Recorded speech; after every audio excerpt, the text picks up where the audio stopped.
And if you took the village idiot from every village, right, and put them 6,000 village idiots into Tottenham, David Lammy would still be the village idiot. Is that the UK stepped back somewhat over the last few years. It reflects on our trading figures. There is much that I think we can do together over the coming months and years. Our huge disapproval with this president. A president who's said awful things during London's lowest moments. Did you know that David Lammy once called Trump a woman-hating, neo-Nazi sympathizing sociopath, only to later describe him as a very gracious host? This flip-flop is just one of the contradictions Lee Anderson exposes in his Ruthless Takedown. Before we move on, I'd like to ask you a small favor. If you appreciate this content, please take a second to like this video and subscribe to the channel. Over 98% of you watch the videos without subscribing. It costs you nothing, but it makes a huge difference to us. So, did you click the subscribe button? Great! Thank you so much. Now, back to the video. But it's not just about Lammy. Looking to the future, looking to deepening those partnerships across the Commonwealth family, trade and investment, growth. That is what gives young people jobs. Look who we've got running the country. Free Gear Kia. Rachel from accounts. You know that one, don't you? How can he guarantee the House that there are not people on those flights who are actually British nationals? Anderson's roast reveals a pattern of inconsistency within Labour that could have serious consequences for British politics.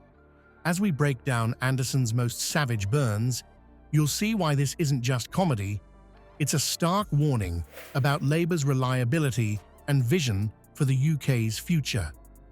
The stage was set for a political showdown, and Lee Anderson didn't disappoint. As he took the podium, the atmosphere in the room was electric, with politicians on the edge of their seats, anticipating what would come next. Little did they know, Anderson was about to unleash a verbal firestorm that would leave them gasping. With a glint in his eye and a smirk on his face, Anderson dropped the bombshell. He referred to David Lammy as the village idiot. The reaction was immediate and visceral. Politicians audibly gasped, their shock palpable in the suddenly tense air. It was as if Anderson had broken some unspoken rule of decorum, and the room didn't quite know how to respond. But while the politicians were still reeling, social media exploded.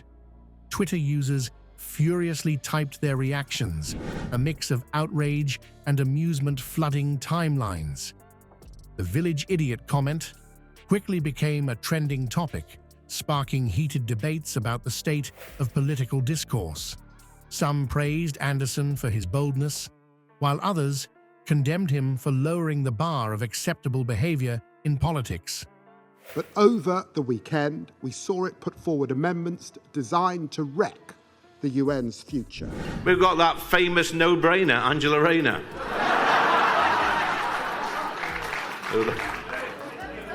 Mad Miliband, the net zero fanatic. Building a better future for us all. Britain has enormous potential, but the world faces huge challenges. For those familiar with Anderson's political career, this provocative statement wasn't entirely out of character. He has a history of making controversial remarks, often blending humor with scathing political commentary.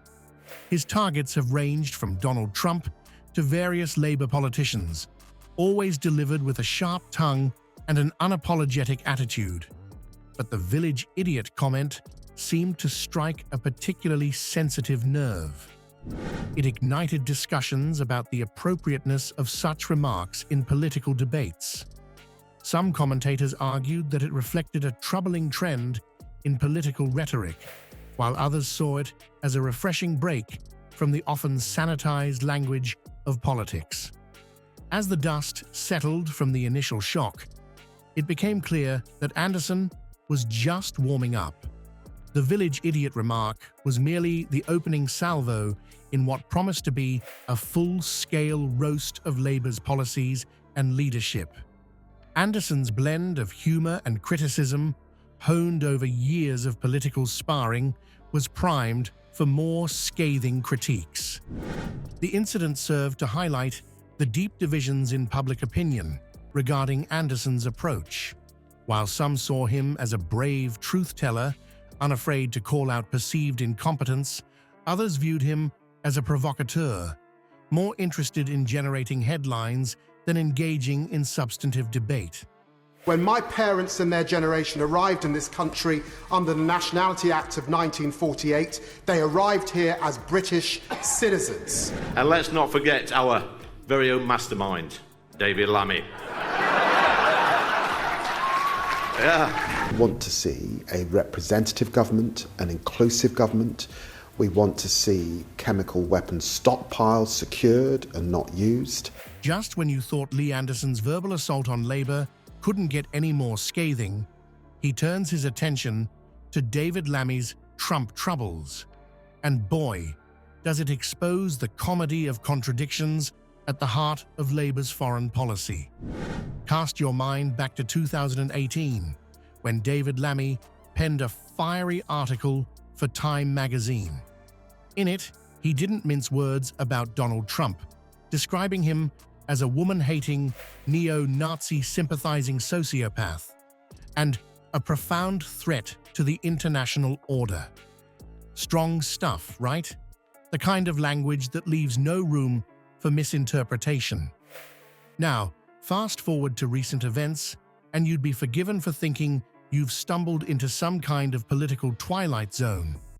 Lammy, the same man who once painted Trump as a dangerous extremist, found himself dining with the former president at Trump Tower in New York. And how did our intrepid Labour MP describe this encounter? He called Trump a very gracious host, who did offer me a second portion of chicken. It's a change of tune so dramatic it could give you whiplash, from sociopath to chicken sharer in one fell swoop. I hope nobody's filming this. But keep this one to yourselves. We've got over 6,000 villagers. Our huge disapproval with this president. A president who's said awful things during London's lowest moments.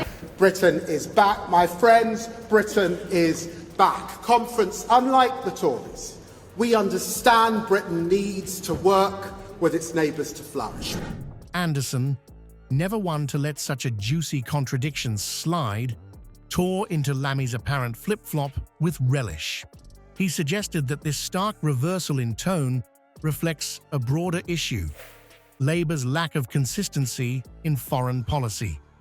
But wait, there's more. When confronted about his past comments, Lammy's response was a masterclass in political sidestepping. He dismissed his previous remarks as old news, arguing that many politicians have made pretty ripe comments about Trump. Then, in a move that would make any spin doctor proud, he emphasized the distinction between speaking as a backbencher and serving in public office. "There are things I know now that I didn't know back then," Lammy offered, leaving us to wonder exactly what revelations could transform a neo-Nazi sympathizer into a gracious dinner host. The saga doesn't end there. Enter Anne Widdecombe, stage right, to add her 2 cents to the unfolding drama. In a blistering rant, she labeled David Lammy as stupid, arguing that the country needs a foreign secretary who understands the art of diplomacy. Terrorism, who has attacked our democratically elected Mayor Sadiq Khan. It's not meant to be funny, this thing, you know. He's a proper charmer, isn't he? Like, listen. Is that the UK stepped back somewhat over the last few years. It reflects on our trading figures. There is much that I think we can do together over the coming months and years. Widdecombe didn't pull any punches, suggesting that Lammy's past comments about Trump were indicative of poor judgment. Hardly a ringing endorsement for a potential future foreign secretary. As the dust settles on this political theatre, we're left with some pressing questions. How does Labour reconcile Lammy's efforts to build bridges with Republicans, anticipating Trump's potential return to power, with their previous stance? Is this a case of pragmatic politics or blatant hypocrisy? As Anderson's roast reaches its climax, he delivers a final, stinging accusation: Labour's apparent sellout to the EU. This jab hits particularly hard, tapping into a growing concern among voters about political consistency.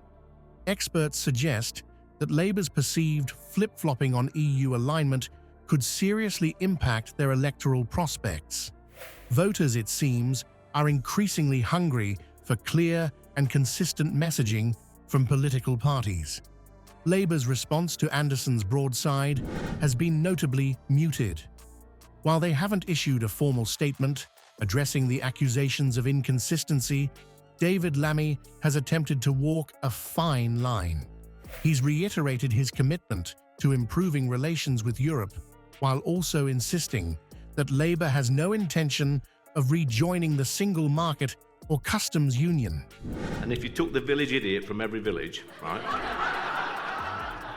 and put them 6,000 village idiots into Tottenham, David Lammy would still be the village idiot. Under the National Health Service, how many have denied pensions? How many have lost their job?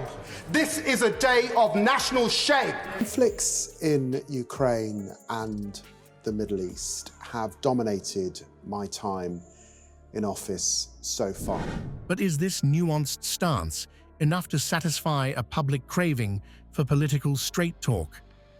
As the dust settles on Anderson's verbal onslaught, one can't help but wonder, is political consistency dead or merely on life support? The coming elections may well provide the answer.